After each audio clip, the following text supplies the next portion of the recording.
Welcome everyone to this seminar about the Afghan, let's call it the Afghan Peace Process. Let's be optimistic. And in particular, what newly elected American President Joe Biden may be thinking about doing and what he should be thinking about doing. The United States, of course, is the Afghan government's major ally. And also, I think the Taliban would consider it its major enemy, probably. So I've been asked to introduce briefly the topic, and then I will hand over to Ambassador Roya Rahimi, who's the Afghan ambassador in Washington, who's our keynote speaker, and then to the 5 other panelists. And I will introduce them properly when we get there. So it's almost a year since the US and the Taliban signed their agreement in Doha. It was a somewhat strange agreement, considering that one of the major parties, or one of the 3 major parties of the conflict, the Afghan government, wasn't there. Nevertheless, some Afghans and some Afghan supporters of Afghanistan hoped that it might be a point where we could see at least the start towards peace. I think a year on, there are many people that are very, very skeptical about how things have worked out, and partly that's because of problems with the deal. It put very firm commitments on the US, including troop withdrawals. And of course, President Trump went beyond what he had agreed to in the agreement. The last of the foreign troops should be out very shortly, according to the agreement, by the end of April. There was also a commitment to release Taliban prisoners held by the Afghan government. Also a commitment by the Americans to work on getting the Taliban released from sanctions and blacklisting. On the Taliban side, there were much more vague commitments. They agreed to sit down in intra-Afghan negotiations and for a ceasefire to be on the agenda. And they also agreed rather vague commitments on Al-Qaeda and other groups that might be based on Afghan soil, that they wouldn't use Afghan soil to attack America or its allies. And a year on, well, the violence has been horrible in the last year. There's a departure of America as an offensive partner or an offensive party to the conflict in Afghanistan has reduced some of the civilian casualties, as has the Taliban decision or agreement. We're not quite sure. There might have been a secret verbal agreement not to to launch major attacks in the cities. But at the same time, the violence has been horrible, and it looks like the Taliban were pushing to calibrating their violence to see what they could get away with without the US responding. In particular, the last quarter, just as intra-Afghan negotiations began, the violence really intensified. And for the first time, the UN has said that in the last quarter was more violent than the quarter before it. So time is ticking away for newly elected President Biden to make decisions. And in this meeting, I'm hoping that we're going to try and thrash out some of those, the problems he faces, what Afghans might be doing in response, where the path, so we hope future peace might lie. So here we've got a really panels are always distinguished, but I feel that this panel is also made up of very practical people. We've got 3 ambassadors. We've got Ambassador Roya Rahimi, who is the current Afghan ambassador in Washington. She's also been ambassador to Indonesia. She's worked in the foreign ministry and the education ministry. We've got Hussein Haqqani, who was the Pakistani ambassador to Washington, I think 2009 to 2011, is that right, my notes, something like that? A key person anyway for Islamabad's voice in Washington, and currently now I did make a note, you're a fellow at the South and Central Asia at the Hudson Institute. And our third, now former ambassador, is Omar Zakhilwal, who was ambassador to Pakistan, also previously finance minister. And I met you first at the Lloyd Jirga, the emergency Lloyd Jirga in 2001. And like the other person, I think here who was at that emergency lawyer Jagger, Fatima Gailani, you both have really interesting hobbies. Omar Zaghilwal is chair of the Afghan Cricket Board. And Fatima Gailani is the author of Mosques of London. So really nice, deep understanding of various aspects of culture. Fatima Gailani, of course, as well, you're a veteran of trying to resolve the Afghan conflict. Currently one of the key members of the Republic's negotiating team in Doha, but also with a long history as president of the Afghan Red Crescent Society. And finally, not quite finally, but Andrew Wilder, again, a very, very long history in Afghanistan and Pakistan dating back to the 80s, first with aid and development, Save the Children, Mercy Corps, AREU, the Afghanistan Research and Evaluation Unit in Kabul, doing key research, and now one of the vice presidents for United States Institute of Peace. And finally, Shabnam Nasimi from Conservative Friends of Afghanistan, Afghan British Londoner who's convened these talks. So first of all, I'd like to hand the floor over to Ambassador Roya Rahimi to give the keynote introduction.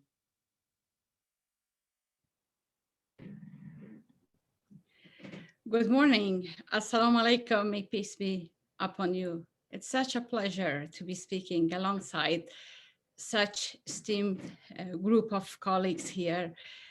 Minister Zaghilwal, Ms. Gailani, Ambassador Haqqani, and Mr. Wilder. It's always an honor to share a platform with you. I also want to thank the Conservative Friends of Afghanistan for organizing this discussion, especially Director Nasimi. And thank you so much, Ms. Clark, for guiding us through today's conversation. Although the panel today is focused on discussing the Biden administration and the peace process, but this is not all that President Biden has in his Afghanistan's dossier. In addition to an important window of opportunity for peace, he is inheriting a 2-decade of long partnership between US and Afghanistan, and the great level of achievements that we have made on democracy, women's rights, human capital development, and much more. However, the peace process has become the foremost thought in many minds because progress has been much slower than we had hoped for, and the Taliban have not demonstrated their commitment to peace.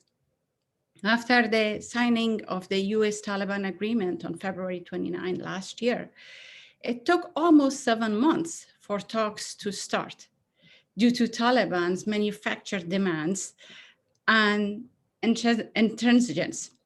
For a group so focused on a timeline rather than conditions in February 29 deal, they sure introduced a lot of their own conditions before beginning talks.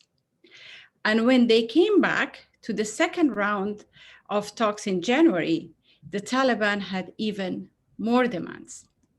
Initially in 2020, civilian casualties were down, but they rapidly picked up after talks began in September. Attacks are increasingly deadly, while casualties have overall decreased. UNAMA documented a 13% increase in civilians killed by the Taliban. Afghans live and their lives are continuously in fear of violence every day. And peace is their foremost demand. That's why President Ghani has made peace the highest priority. And we have demonstrated our commitment to the process. You mentioned some of those examples. We are also working with the United States and our other partners and allies to defeat terrorism and strengthen partnership. The United States has been an invaluable ally over the past 20 years. And we see President Biden's commitment to our shared goals. His administration has dedicated itself to a fair review of the peace process.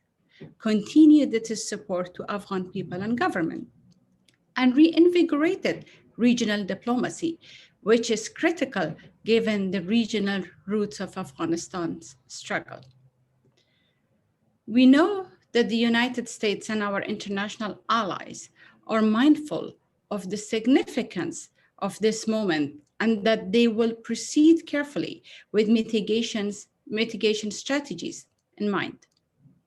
They know that a peace deal is not peace and removal of troops is not the end of war. Things are far more complex. So how do we proceed? The most important thing is to reclaim leverage. Negotiating a settlement is harder when it's perceived as a surrender. The only way for this process to succeed is for the Biden administration to retain pressure on negotiations. First, the Taliban need to be held accountable, not just rhetorically, but in reality as well. They have not yet met the conditions they agreed to. Since February 29th, there have been 17,000 attacks, including 14 complex attacks on provincial centers and 60 suicide attacks on provincial centers, bases, and checkpoints. Furthermore, there is convincing proof of their continued ties with Al-Qaeda and other terrorist groups. This should matter. Secondly, while the Taliban enjoy various privileges in Doha, people back in Afghanistan continue to suffer under ceaseless violence. We need to make sure that the seeds of peace planted in Doha immediately starts taking root in Afghanistan. Peace cannot be just debated. It needs to manifest where the conflict is actually happening. Third, all sides must demonstrate that they believe there is no possibility of a military victory and they are committed to a peaceful settlement. As long as the Taliban cling to the narrative of victory and continue widespread violence, they continue to demonstrate their lack of commitment and undermine the peace process. And finally, given the clear convergence of interest between the Afghan and United States governments, clarity of partnership needs to continue to be demonstrated through support for the forces that the United States has trained and equipped for 2 decades to bolster the fight against terrorism, protection of the democratic institution that safeguards our shared values, and support for continuity of a system that fosters people's trust in their country and future. The path ahead is not easy, but it's not impossible. With the demonstrated resilience of the Afghan people and our allies' commitment to security, camaraderie, and democracy, we can achieve durable peace together. I thank you. Thank you very much, Ambassador. So I'm going to turn to the other guests now, and I suggest doing this in alphabetical order because I can't see a better way of organising among you all. And so could we start with Fatima Gailani? Good morning, good afternoon, good evening, and salam, peace be upon you all. 42 years of war is a long time, more than 42 years actually. War is enough for anyone, anywhere in the world. And it is enough for us also. So it is very important that today, with the help of Shabnam Jan and Conservative Friends of Afghanistan, we are joined here with most of we know for many, many years, and we did everything to achieve peace for Afghanistan, and today is the day. Today, as Ambassador said, the violence is much more than we ever had. Targeted killings are unbearable. It should not be allowed to continue. Peace for Afghanistan is not a luxury. Peace for Afghanistan is a necessity. Peace for Afghanistan is an urgency. When I say urgency, I mean it, because every day passes, more people will die, and more bad people, as we call them bad people, will take root inside Afghanistan and an Afghan community. Today we have a historical chance. It is indeed a chance once again given to us. This chance has to be seized. This chance has to be not taken for granted, and this has to be worked with and continue by all of us. When I say by all of us, when I talk about the Islamic Republic of Afghanistan, I don't mean just the president. I mean every single thing which comes under that umbrella, whether it is the parliament, whether they are the politicians, whether there are important individuals that they played a very important role in building today's Afghanistan. And above all, this enormous number of fantastically educated and vibrant young people of Afghanistan. We want them all to be engaged and to be committed to this peace. I am talking from Dr. Abdullah's office all the way to a student, and from the presidential palace all the way to every politician which living today in Afghanistan under the name of Afghanistan. We must today put our differences on shelf. It is normal, it is politics. We have our differences. We have difference of view. You have different dreams for our country. But in one thing, we are all united, that if there is no peace, there is no future for any of us, old or young. That's why let's shelve that differences. We have to bring peace. When I say we, I also include our neighbors. I include our neighbors because without their help, a sustainable peace will not be achieved. If you really want those refugees that every day are put in front of our nose to come back home, then help us to achieve this peace. They will be happy to come home. We will be happy to receive them.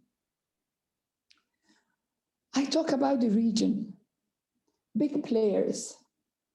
That's why this time peace needs all of us united together to achieve it.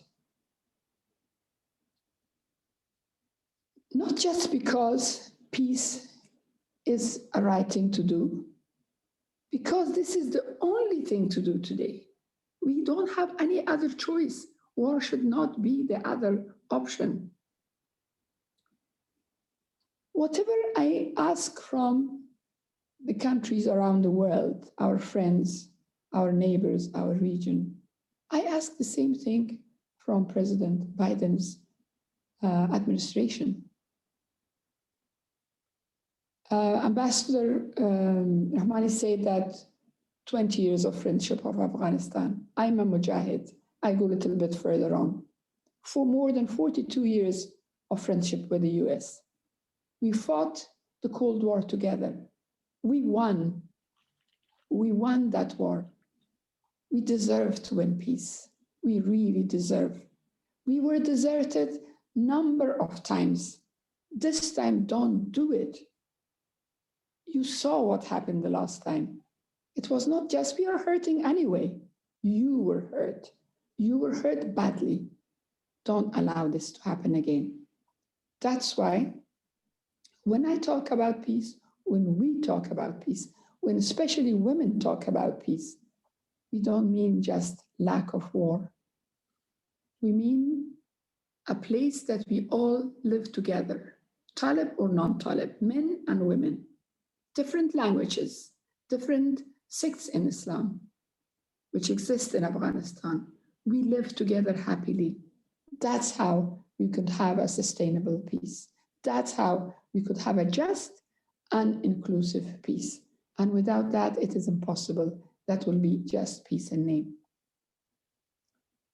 And I ask the Biden administration, no one thought in Afghanistan that the armies that came will stay for the rest of our lives. We knew that one day they will go. But don't go in a haste. Don't go leave us alone like last time. Do it properly. Do it with care. Do it with humanity. Remember women of Afghanistan. Remember young people of Afghanistan. And remember, never in the history of Afghanistan we had such an openness that we have today in Afghanistan. I will stop here and we will talk later about this. Thank you. Many thanks indeed. And just one note, we've got the wrong spelling of Ambassador Roy's family name. So sorry, it's Rahmani, not Rahimi. So just to put that on record for everyone. And over to Hussein Haqqani. Thank you very much. Let me just get to the point. I believe that the United States should engage with everybody in Afghanistan and in its immediate neighborhood with the objective of peace, not just ensuring an early American withdrawal. I have argued for at least 10 years, maybe even longer, that the United States and NATO will be able to militarily withdraw from Afghanistan sooner if they do not keep announcing timelines for when they will do it. A conditions-based approach rather than a timeline-based approach may actually ensure an earlier withdrawal of all foreign forces from Afghanistan. I think that the talks as they are at the moment need a course correction. There are 5 major US mistakes in Afghanistan that need to be attended to. The first is the ad hoc approach. The reason why the United States has been in Afghanistan for 19 years is not because the US intended to be in Afghanistan for 19 years. It's because it did not make a multi-year policy. In fact, in 19 years, the US has had 19 policies for Afghanistan. Second, the US must stop misunderstanding the Taliban. The Taliban are a totalitarian ideological group. Do not ignore their ideological beliefs, do not ignore their thought patterns, do not underestimate them, but do not overestimate them either. I think that a lot of media coverage of Afghanistan has tended either to be dismissive about the Taliban in the early years, during the Bush years, and then overestimating them. They control most of Afghanistan. They are about to take over Afghanistan. That is not the reality. Third, I think that it is time to understand that Pakistan has its own worldview. Pakistan has its own priorities, and those priorities must be understood whether you agree with them or not. So therefore, this assumption that just telling Pakistan that they should do X, Y, Z in relation to Afghanistan will result in some positive outcome is incorrect. It is time to accept Pakistan's role as it is and then work around it rather than depend on it and try to make them change. So when I was ambassador, this was the mantra of the Obama administration, that we want to help Pakistan change its strategic calculus. Well, that didn't happen, but it only prolonged American presence in Afghanistan. So understand what Pakistan wants. And if that is not what the Americans want, work around it. No need to continue to depend on a supposed ally who will not deliver what you want them to deliver. The fourth is that it's time for the United States and other Westerners to stop being dismissive about Afghanistan's government. This is a government that has been formed with some support from the people of Afghanistan. Not every government has full support of everybody ever. The United States is a polarized and divided society. So are most of Western European nations. There is no reason to, just because Afghanistan is a major aid recipient, to treat Afghanistan dismissively and always insist on thinking that somehow the Afghan government is the one that should be bypassed rather than the insurgents with whom the US has been engaged for the last few years in talks.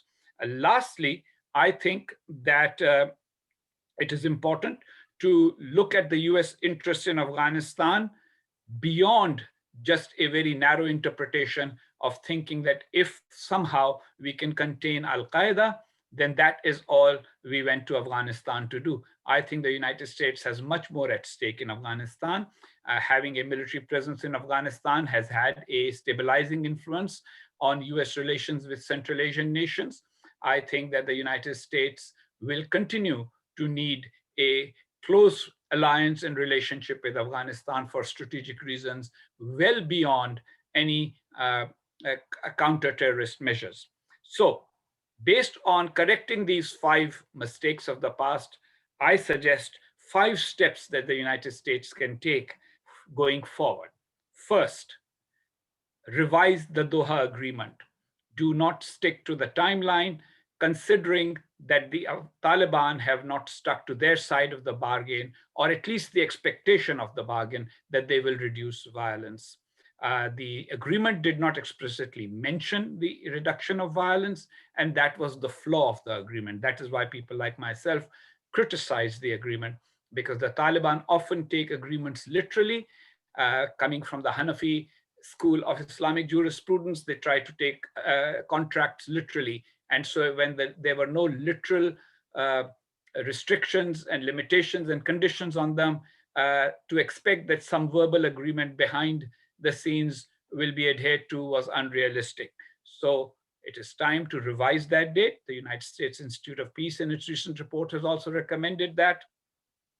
The US should, after that, maintain a smaller military presence in Afghanistan, comprising air support, special operations, and intelligence.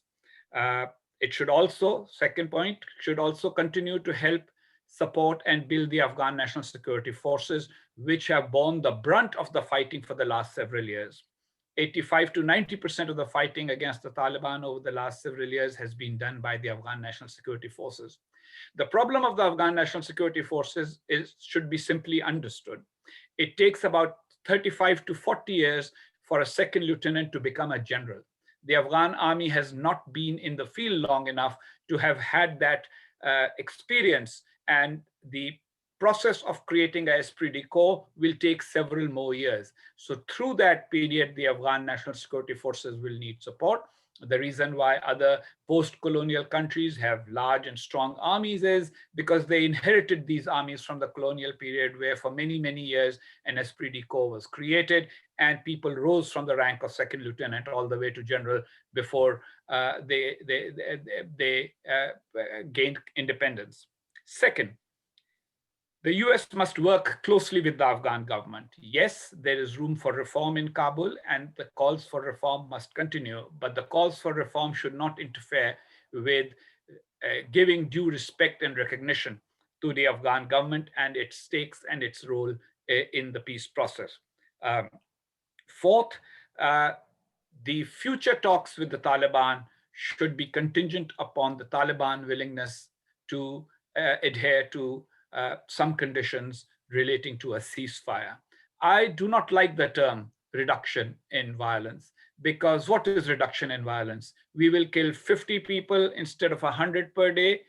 That's an absurd notion. It was introduced by people just to be able to have a way out and not insist on a ceasefire. Now, I understand that an insurgent group says that we have the right to fight and talk, but then fight and talk works both ways. And so therefore, the ideal situation would be at least an interim ceasefire before there can be a longer term cessation of hostilities and a permanent peace. And lastly, I think the United States needs to make it clear at the outset that It is offering the Taliban inclusion in a post-war Afghan government, but not dominance of Afghanistan. All the other Afghan groups also.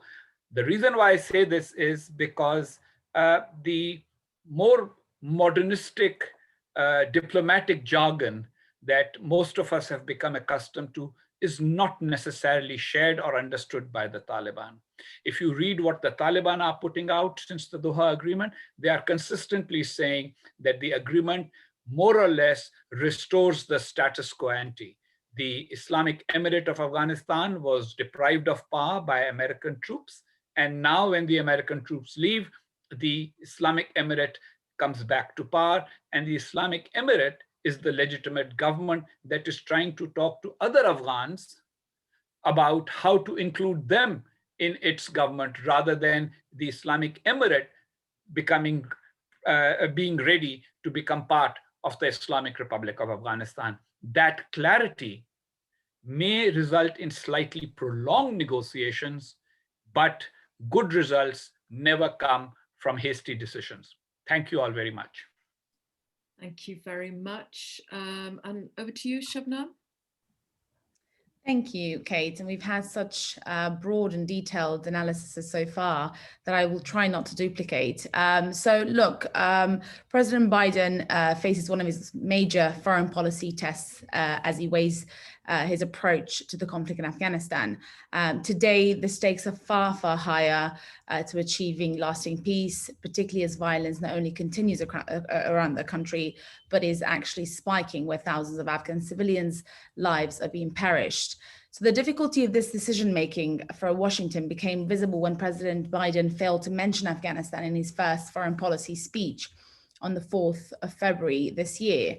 But look, this decision cannot be put off for much longer. The withdrawal date is only weeks away, requiring complex military plans on top of ominous political considerations.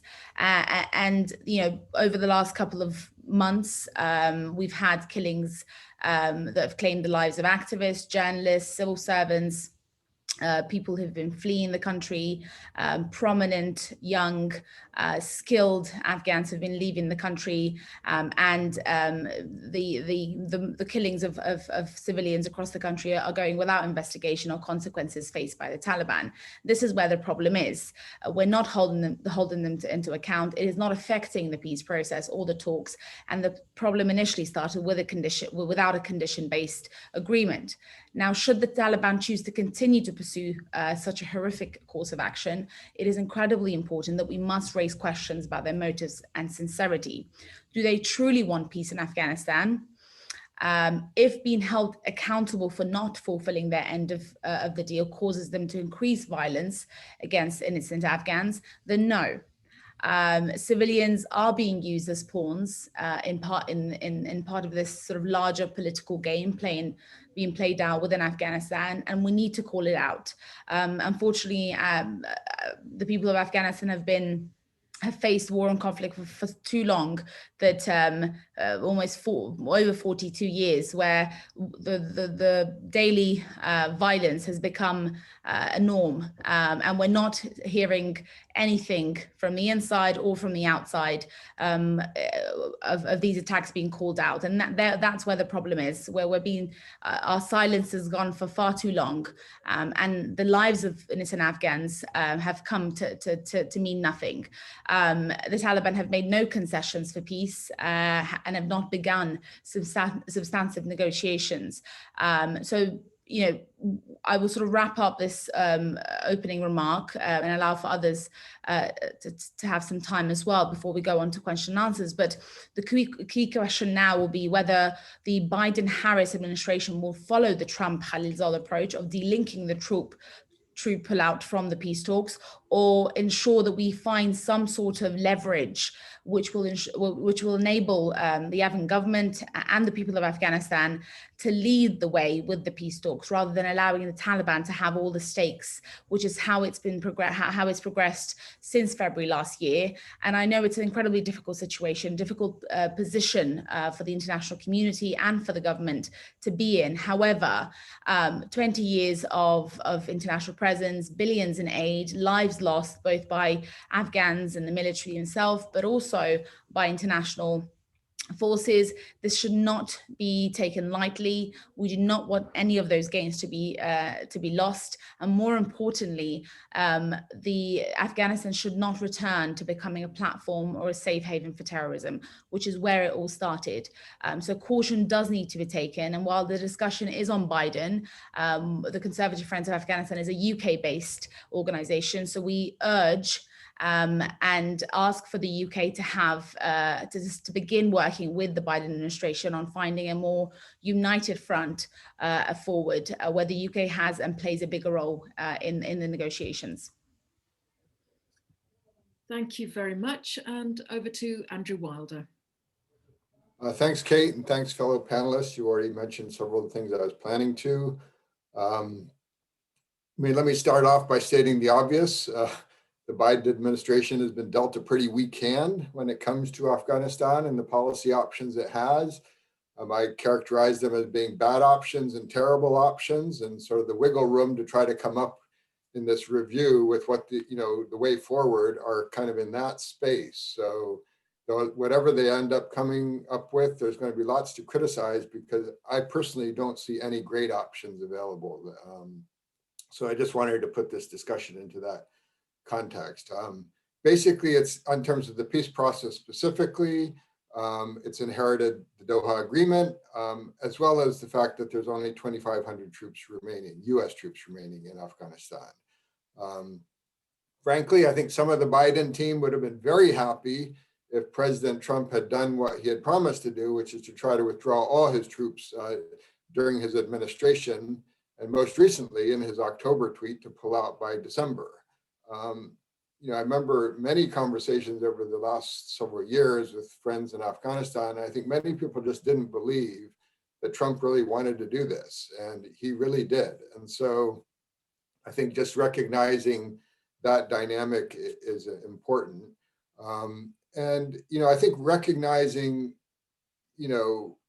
that was the reality that Ambassador Khalilzad also had to deal with. So I think there's lots of people criticizing the Doha Agreement in that it was an exit agreement or a withdrawal agreement, not a peace agreement. And, Kate characterized that as a strange agreement, and it does have very strange aspects. But what I would say, and I think this is where we do need to give credit where credit was due, is I actually don't think we'd be having today's conversation if it weren't for the Doha Agreement. Because to me, what the Doha Agreement to me was not a fig leaf for withdrawal.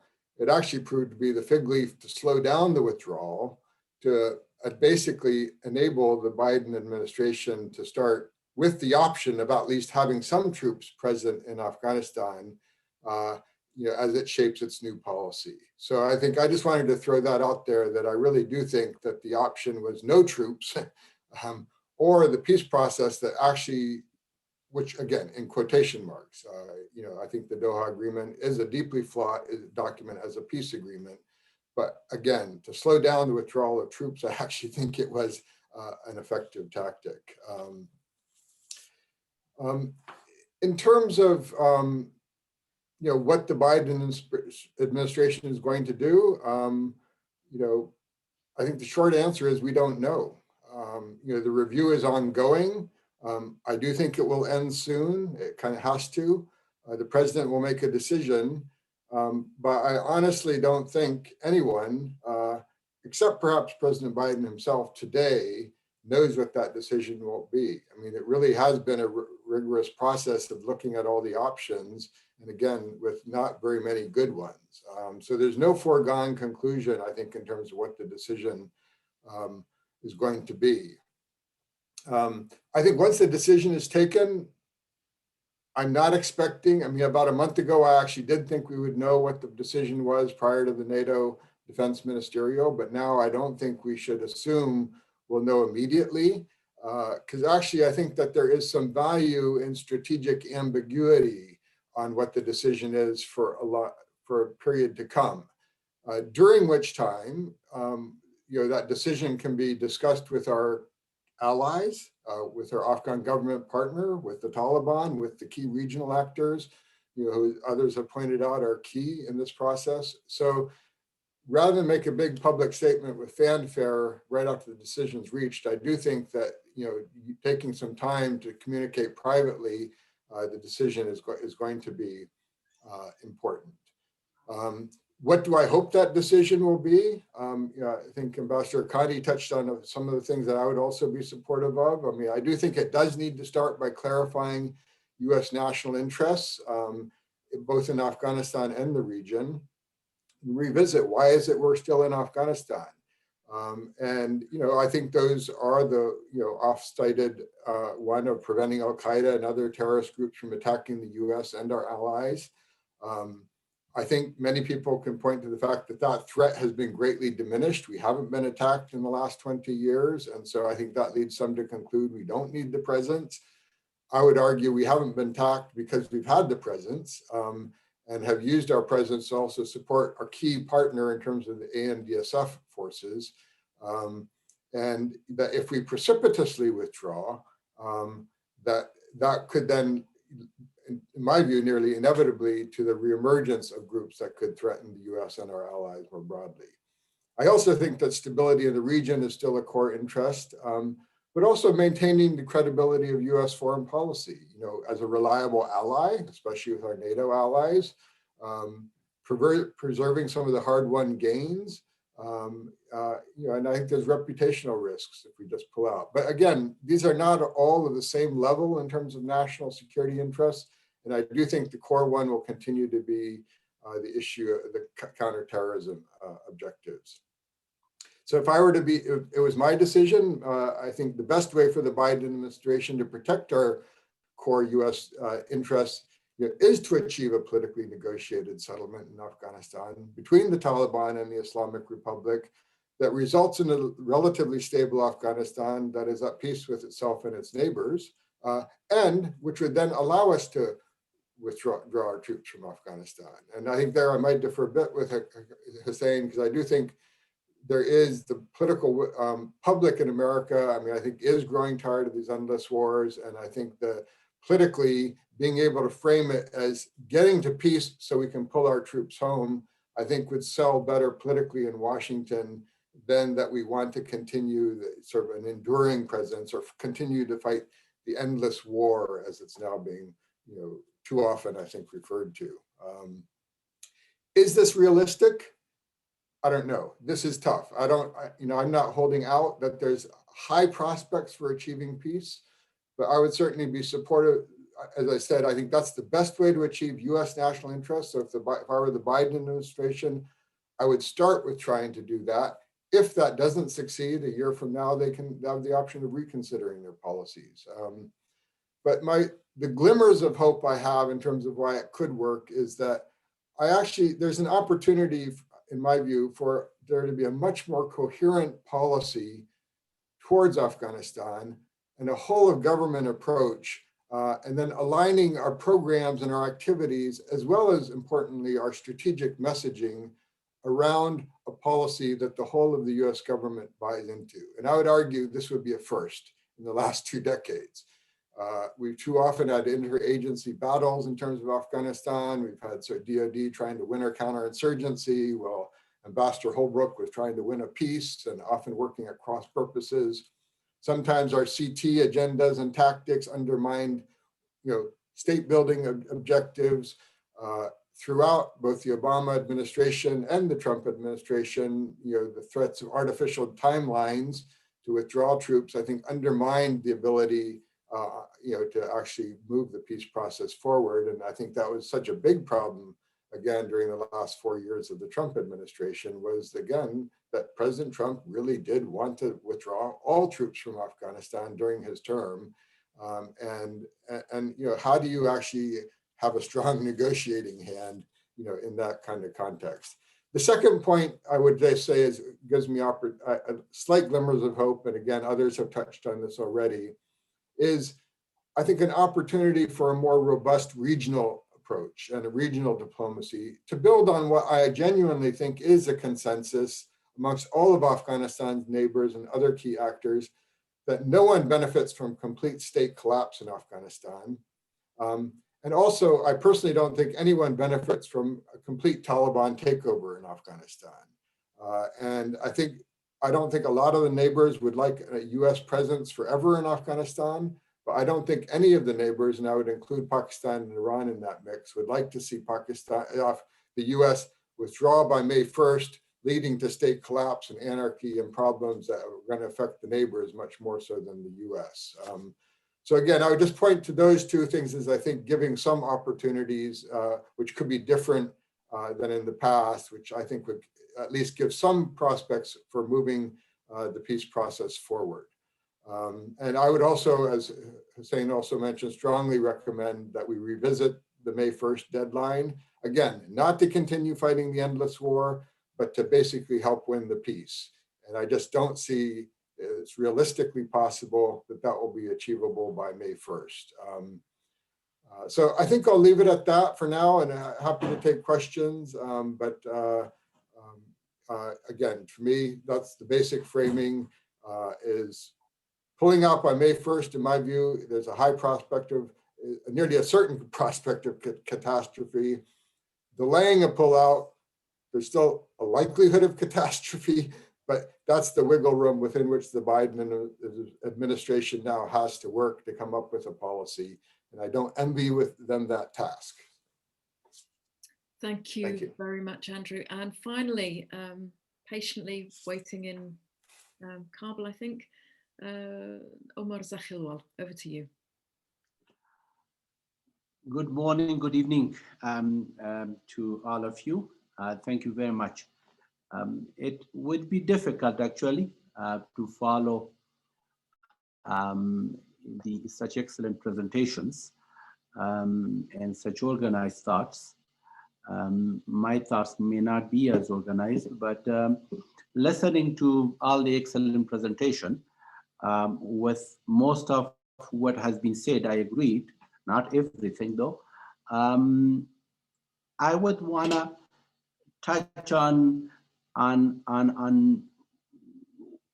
sort of one important side that was not discussed by the participants. But before I get there, everything that has been said about the Taliban is absolutely I agree with, and perhaps even more of sort of a critical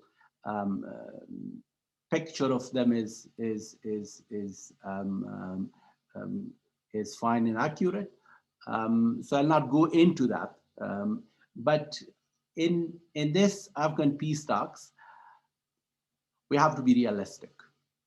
That is, the reason we want peace with the Taliban is not because, you know, they're such good and such important political movement. They have such great ideas and all that, because they're a warring faction. They're insurgents. They're fighting us. We tried, we the Afghans in Kabul and the international community, tried to defeat them, to eliminate them. And we couldn't. They've been still around, stronger and stronger than the day before. And therefore, we have to make peace with them. We have to find ways how to convince them that perhaps peace is a better option than the path they have been pursuing. We have to also realize that the current talks, the intra-Afghan talks, has not been requested by the Taliban. We are not in that convenient position to put conditions that we will talk to the Taliban until they meet this and that condition. Even if they don't meet the condition, we still have to press them, persuade them, pressure them to come to the table and talk to us. And then to take the path that, look, unless they do this, and this has been tried and it hasn't worked. So that's another reality. The thing is that here in the intra-Afghan negotiation, one side is the Taliban, the insurgents, in the other side, represented by the government or by the state. Actually, it becomes the responsibility of the state, by whatever means, to bring security in peace to its people. We cannot be sort of in equal responsibility level that, look, we are doing this because the Taliban are doing that. We are not forthcoming because the Taliban are not forthcoming. So that sort of a behavior are not going to get us anywhere. Now come to the specifics. I mean, much was talked about the Taliban. There was much that was discussed about the US-Taliban agreement under the Trump administration.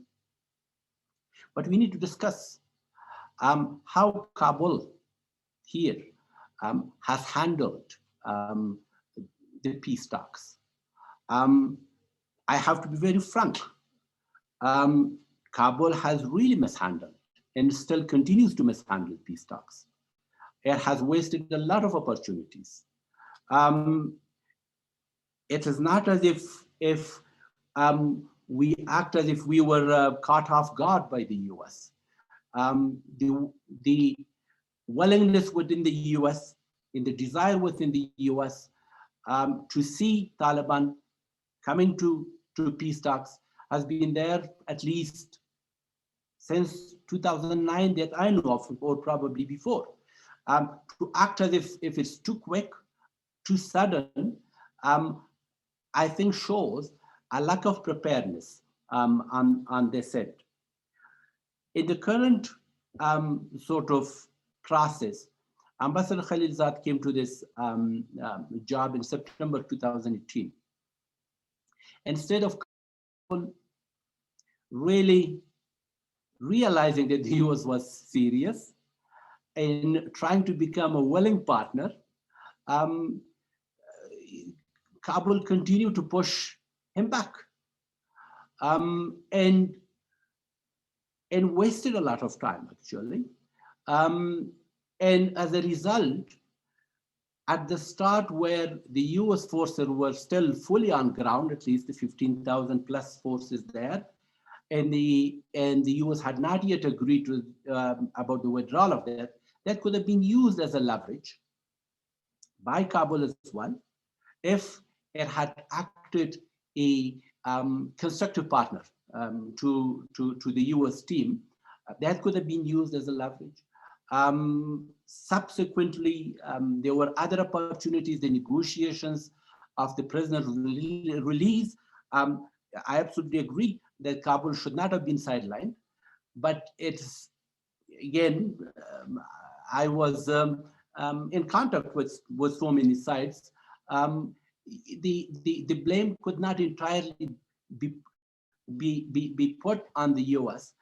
I think it also has to be accepted that Kabul also, by its own actions, sideline itself and marginalize itself in these talks, and therefore agreements on the prisoners in other terms on which Kabul should have been consulted. Kabul was not ready for such consultation, so they went along, and of course, it was not helpful. And then the release of the prisoners. At the end, we knew that Kabul would release them all, but they released them in a manner that they didn't really build trust with the Taliban. It was released as if, not as if, actually it was, that the Kabul was pushed into it. So Kabul didn't get any credit for the release of the 5,000 troops. Now, after 2.5 years, even I see good friend Fatima Gilani there as members of the negotiating team. Every step since last year, since the agreement that has been taken by the Kabul government here, has been something that has been pushed by outside. Whether that was the appointment of the negotiating team, if it were not for the US and the Western life, we still probably wouldn't have had a negotiating team.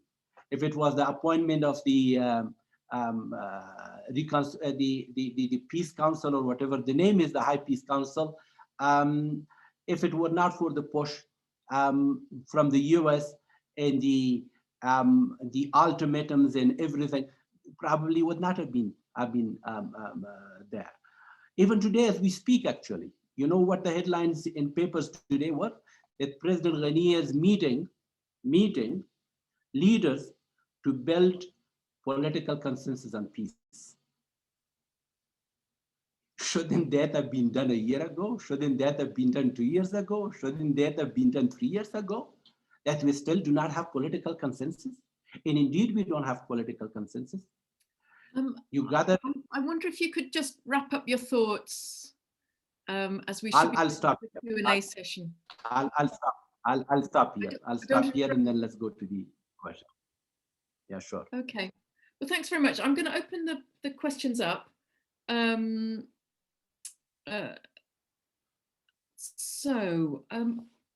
start with something. Actually, my organisation, the Afghanistan Analysts Network, we did a lengthy look at the Doha Agreement published today, and looked at what was in it, what's been abided by, what hasn't been, what are the options now. And one of the conclusions my colleague came to is that the old Trump administration has left behind a scorched political terrain for the Biden-Harris administration, and it has a choice between distasteful options.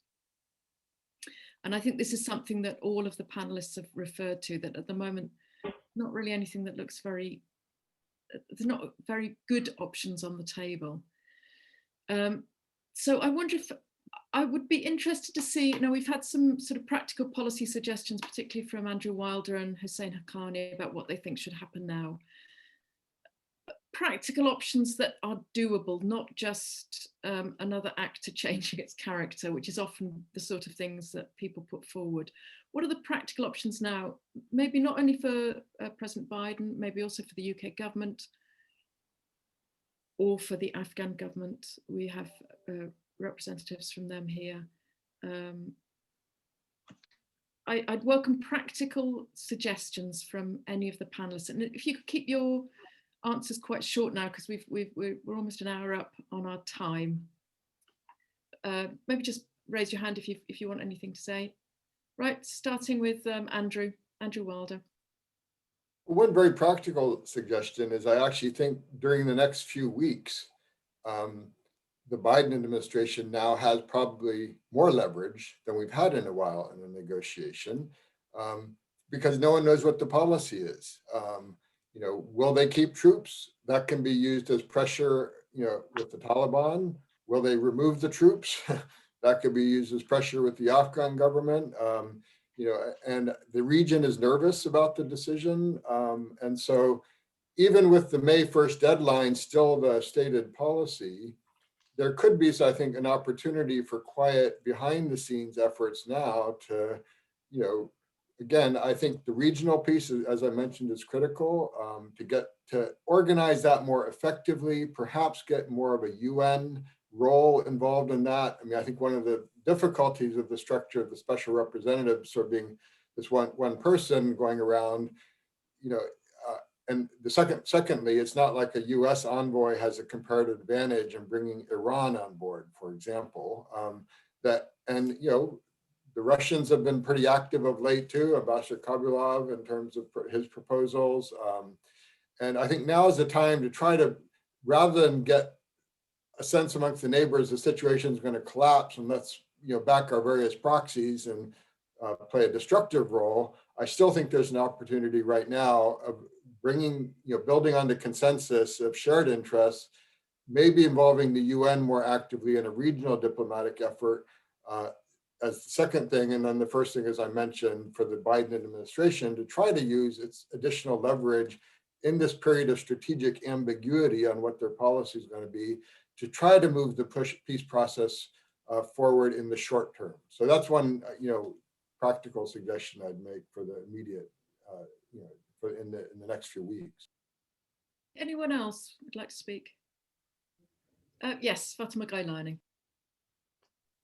Actually, I want to give you a good news, because it was quite bleak, especially Minister Zafilwal, I mean, totally shattered my heart. But the good thing is that as we are talking now here, the negotiation is happening not very few meters from us. So it has resumed. But Andrew is absolutely right. This uncertainty makes it difficult for both sides.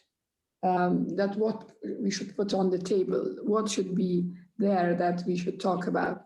So that's why the sooner we know what is the decision of the Biden administration, it will help to it will help us to have a meaningful conversation and negotiation.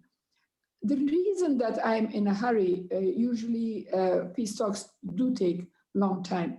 The reason is that I'm in a hurry is because of the violence, one, and then every day some new devil comes up left and right inside Afghanistan. And Afghanistan is a soft target now. And that's why I agree with Ambassador Haqqani that ceasefire is the must. We should start with a meaningful ceasefire and build on it.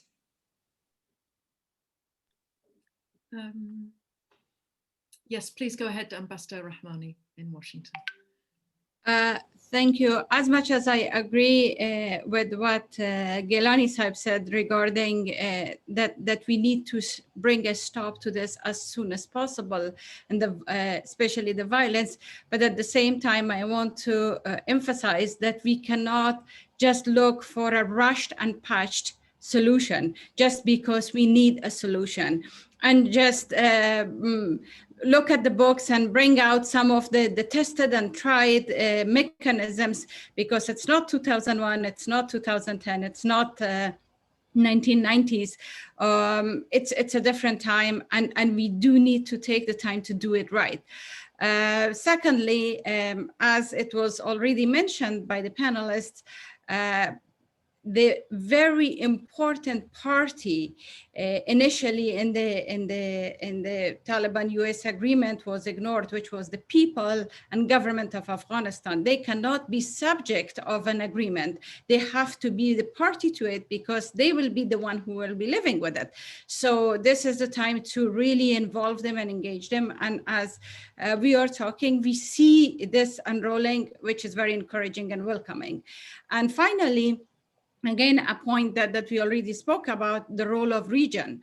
We did not manage to militarily end this war because we were only dealing with the symptoms. We never dealt with the core. And as long as it continues, and Ambassador Haqqani mentioned that we need to really deal with the roots of this problem and flex the regional diplomacy muscle in a way that we can address this. Thanks very much. And over to Shabnam Nasimi.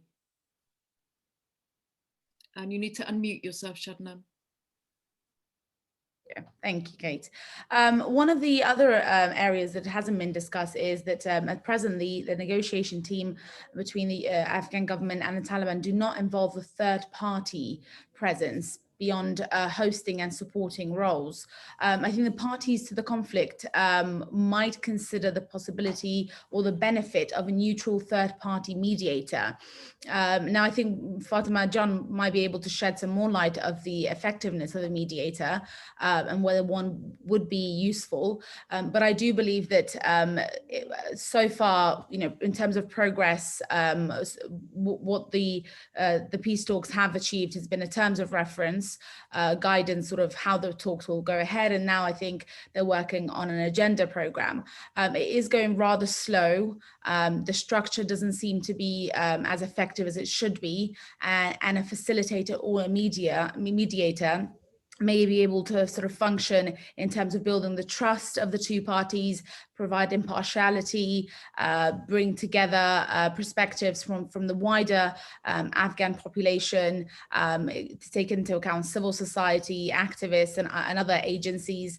And then potentially also, I mean, the options for a mediator could come from a UN Secretary General or other sort of EU international organizations. But I think the practical way forward will be to consider out of the box solutions to ensuring that the peace talks are not simply just moving ahead for the sake of time, and that until the US do withdraw, but actually become fruitful in what it produces. So I think I'm just going to ask Fatima Gailani if you want to respond to that, as you are in the middle of the negotiations. Yes, I think it is very important that we should have a facilitator for the time being. It is extremely important to make this clear that the decision cannot be made just by the Islamic Republic of Afghanistan's negotiation team. It has to, both sides should have to agree that what we want. I think facilitator has been agreed upon, and that we need a facilitator for now, but outside the room. Inside the room, we want to, both sides decided that we will talk Afghans to Afghans. Even before, I mean, the first leg of talks, I came a little bit late because I was sick. When I saw the lack of presence of a facilitator, I was a bit surprised, but thank God quickly it was fixed.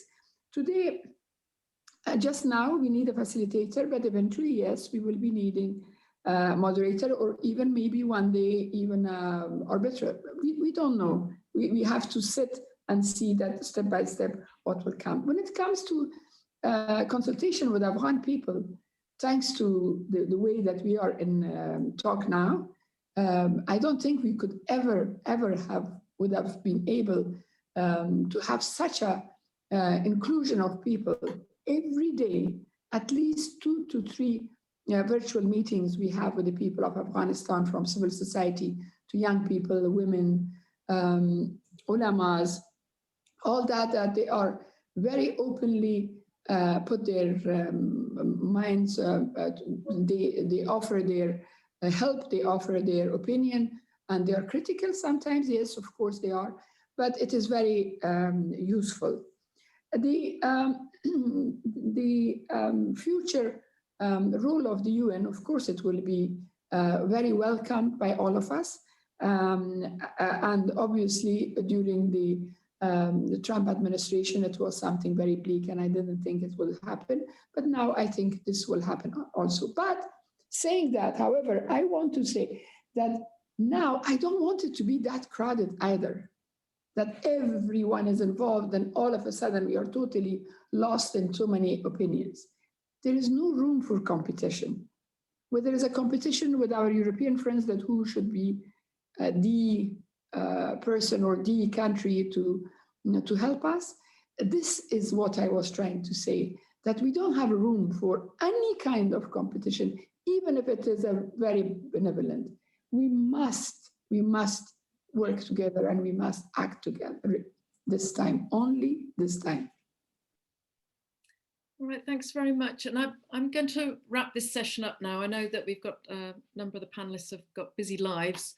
And I want to thank you all for devoting an hour to talking to the world about these issues.